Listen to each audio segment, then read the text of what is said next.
نزد حضرت سلیمان علیه السلام یک مرد میبیه که مده زبان حیوانا را یاد بده. سلیمان علیه السلام حضرت سلیمان میفرماید که طاقت کرده نمیتوان، این یک سیر است. اگر در یک کس بگویی که من زبان حیوانا را میدونم میمیری. این مرد هم یک روی میکنه، میگه من هیچ کده نمیگم، من بگو نمیگمت. میگه وقتی که اگر در یک نفر که گفتی تو میمیری، طاقت کرده نمیتونی، یک روی میکنه. خیلی حضرت سلیمان هم نیز علیه السلام میگوشه، می آموزانشه. مرد وقتی که خانش میروه، آغلش میدروه،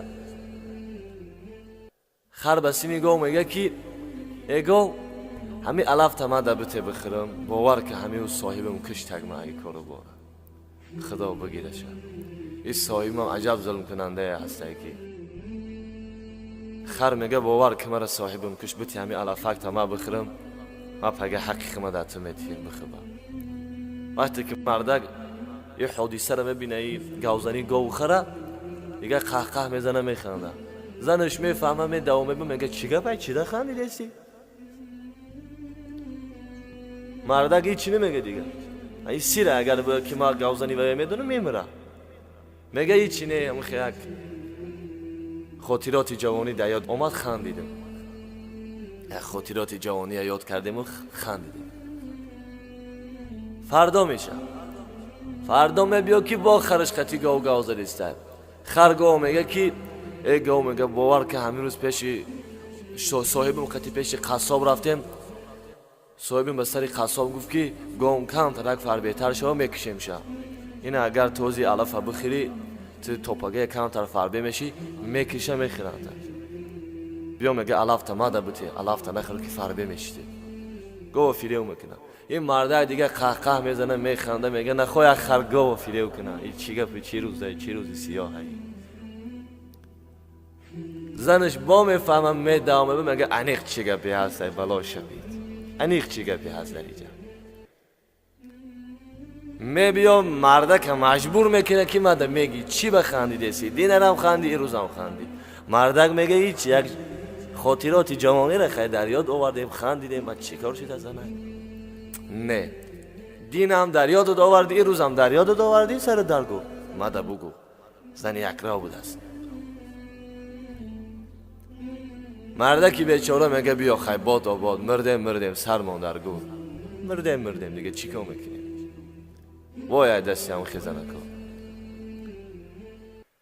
میگه برای خیلی یک قلم و یک ورق بیار، ما یک سیره. میگه اگر من میرم میگم میمیرم، مده فرقش نیست. میگه میمیری نمیمیری مده همی سیره میگی. این زنک فکر میکنه که شوهرش دیوم زن گرفتگیه. خدا بگیره شد. خب مردک میبیا در روی حوله شیشتگه یک کمک نون میگیره، در پیش سگش میپرته، خروز میده و پیش سگ میبیا. سگ میگه ای، میگه همین اون تبته مده، من قطعا مکیونه کام بخورم.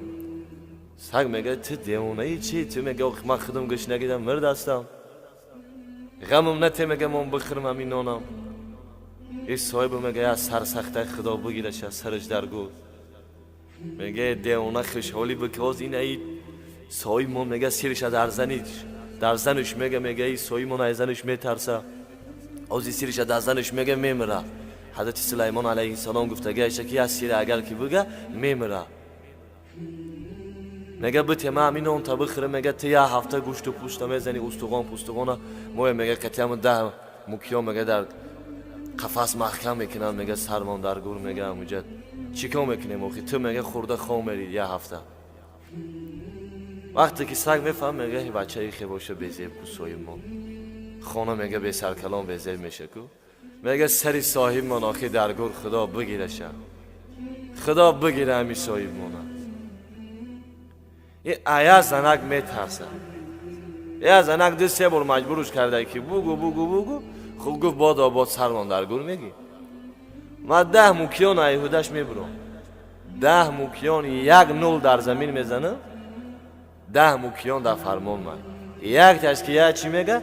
کدبارانش میکنم، نول شپکش میکنم. میگه این مردک واقعه را دیده است دیگه، تبسم میکنه میخنده. همین زنش آمده نامده که تیاق میگیره سردکش میکنه خدا بگیره سرت در گور گفته. خداوند نگهبان تا باشه. یک اشاره قصه بود که برادرها بسیار خواهش کرده بودن خداوند نگهبانشان و در حق بنده دعاگوی باشید برادرای عزیز گرامی قدر. البته که زن هم نیز در اسلام حقوق دارد. البته که رسول الله صلی الله علیه و سلم میفرمایند اگر مرد به زنش بگه که زنک همسر جان برو سنگهای فلان کوه را به این کوه بیار و از سنگهای این کوه را به فلان کوه بر، باید زن اجرا بکنه. زن را جنت رفتن چنان آسان است که تنها با یک دعای باریزاگی شوهرش. وقتی شوهر بگه که من از تو راضی هستم، وقتی که زن اگر از فرمان خدا سرپیچی نکند، انشاءالله که داخل جنت می شود. مرد کم نیز زناتون حرمت بکنین، دوست دارین، محبت بکنین. وقتی در خانه ای که محبت است، الله مهربان او خانواده را 70 بار هر روز به نظر رحمت نظر میکنه. خوشا به حال همون خانواده ای که در بین زن و شوهر و فرزندا و پدر و مادر و اهل و یار و برادرها مهر و محبت است، بندگی خدا هست. خداوند نگهبانتان باشه. عذر زیاد میپرسیم که خیلی ها شاید از خنده دیگر نتونسته باشن ایستاده. خداوند نگهبانتان باشه. دعا بکنین انشالله کمک انشالله بخندین، زیاد نه، کمک زیاد گریه بکنیم، زیاد گریه بکنیم که چقدر روزهای سخت در پیش است. ما حکایه رو برای چی کردیم که برادرای عزیز گرامی قد زیاد خواهش کرده بدن.